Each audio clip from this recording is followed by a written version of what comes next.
Ava Monroe always believed she knew how power worked.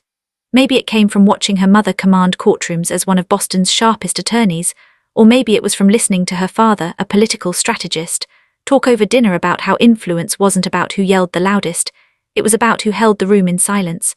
Whatever the reason, Ava grew up understanding one thing: if she wanted something, she earned it with precision, strategy, and a smile sharp enough to slice glass. Easton University was the perfect training ground. It was the kind of elite American school where students dressed for class as if they were already stepping into boardrooms, and where extracurricular positions held more weight than most small-town political seats. And the most coveted throne on campus, the one everyone knew launched careers, internships, and national visibility, was the presidency of the Eastern Student Government Association. Ava had planned her ascent since freshman year. She joined committees, chaired subcommittees, volunteered for causes she barely cared about, and stayed up late writing position papers no one asked for. She knew her resume gleamed like a diamond in the sun. She also knew the student body loved her, smart, polished, calm under pressure. Everything was lined up perfectly, until Zoe Ramirez decided to run. Zoe was everything Ava wasn't: wild, charismatic, unpredictable.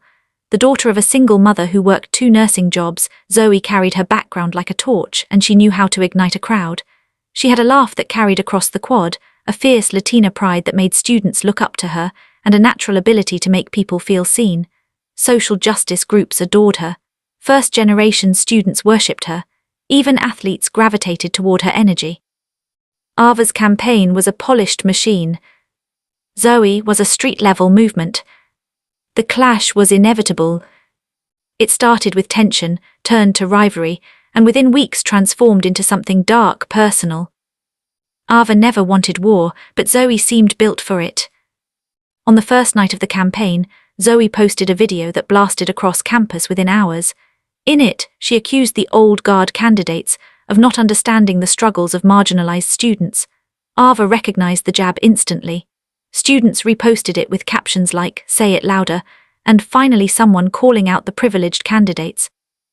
Ava clenched her jaw when she watched it, but she stayed silent. Strategy before emotion, that was her rule. But when Zoe confronted her in person, that rule cracked. It happened in the student union, in front of at least 50 people. Ava was pinning flyers to the bulletin board when Zoe approached, arms crossed, lips curved in that taunting smirk she had perfected. "So this is what power looks like to you?" Zoe asked loudly. "Paper cuts and privilege?" Students turned, phones rose, Ava inhaled. "Zoe, if you want to talk, we can."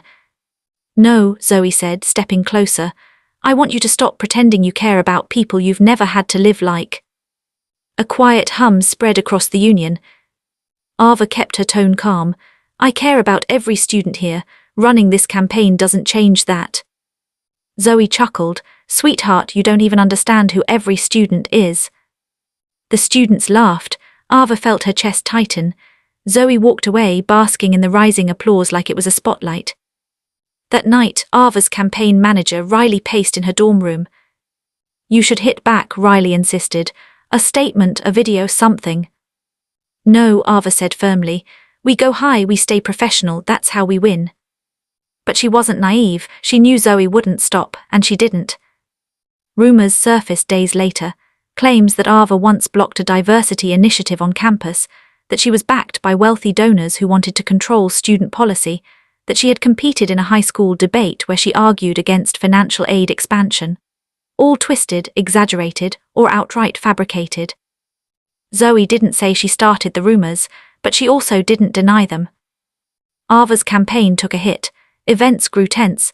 Students whispered when she passed. Some even confronted her directly, demanding apologies for things she never did. Still, Ava pushed forward. But when Zoe crossed the line, it wasn't with politics. It was with betrayal. One Friday night, Ava stayed up late practicing her debate answers. After she finished, she emailed the document to herself from her campaign account so she could review it on her phone in the morning. It wasn't unusual.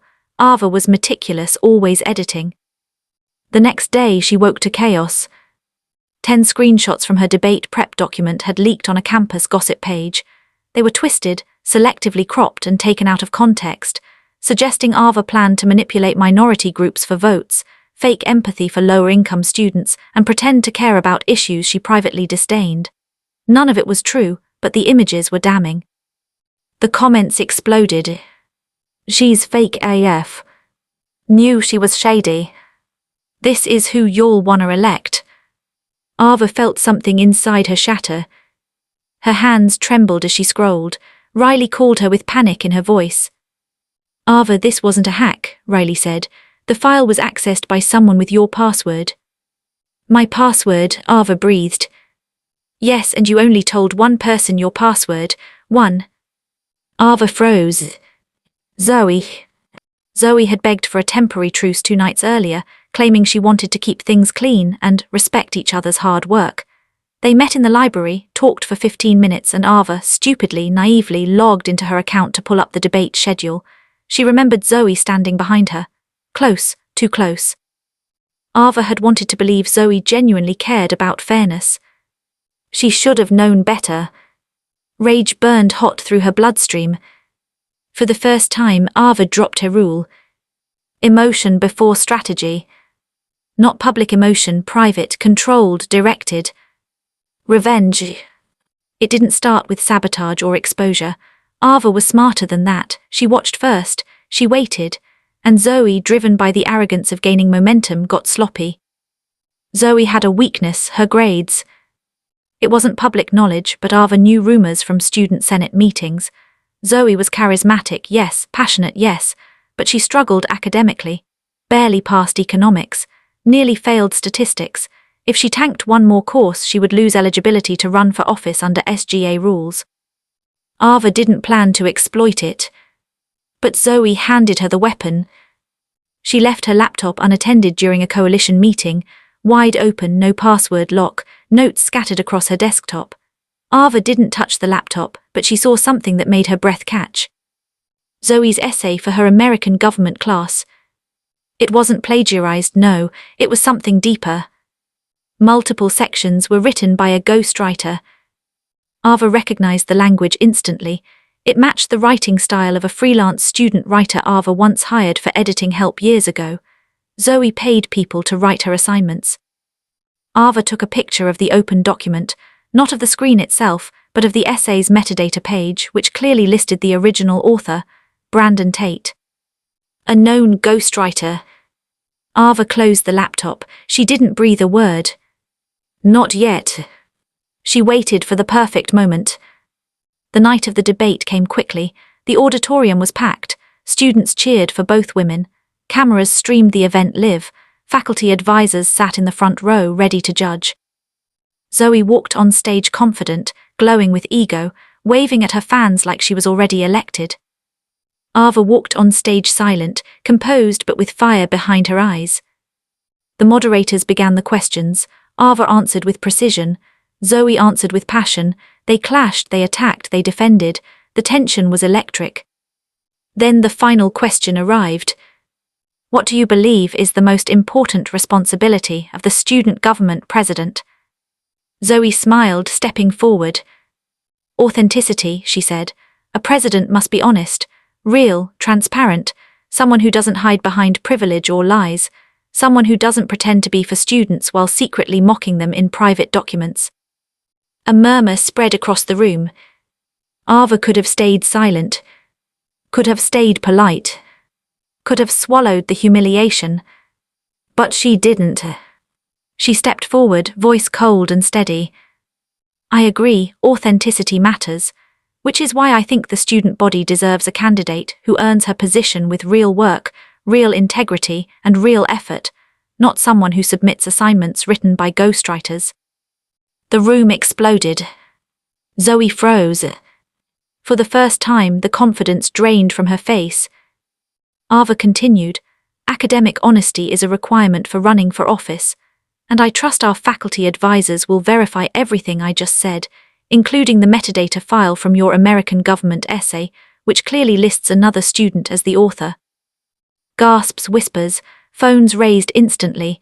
Students began searching, muttering, asking each other if it was true. Zoe shook her head in panic. You're making that up.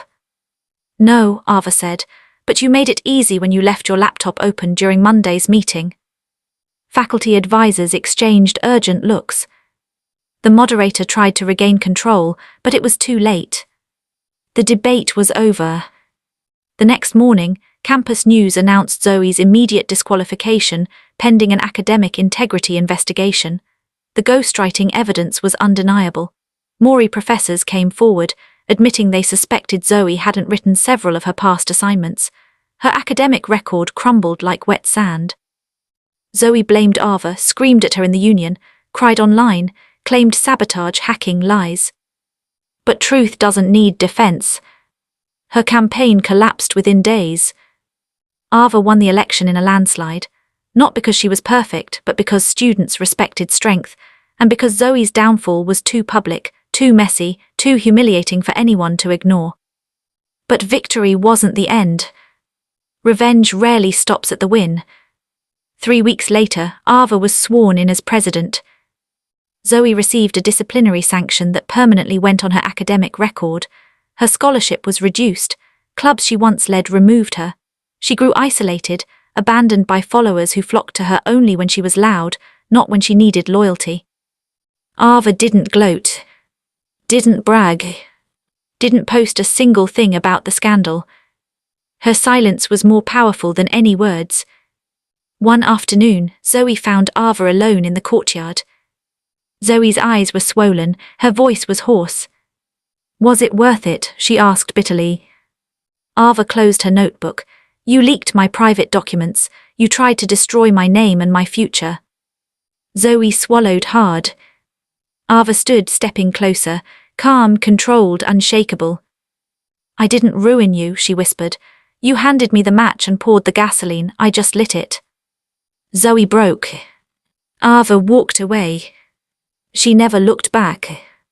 And for the rest of her time at Easton University, no one, absolutely no one, dared to cross her. Because everyone remembered what happened to the last girl who did. Ava Monroe didn't fight with emotions. She fought with consequences. And she always won.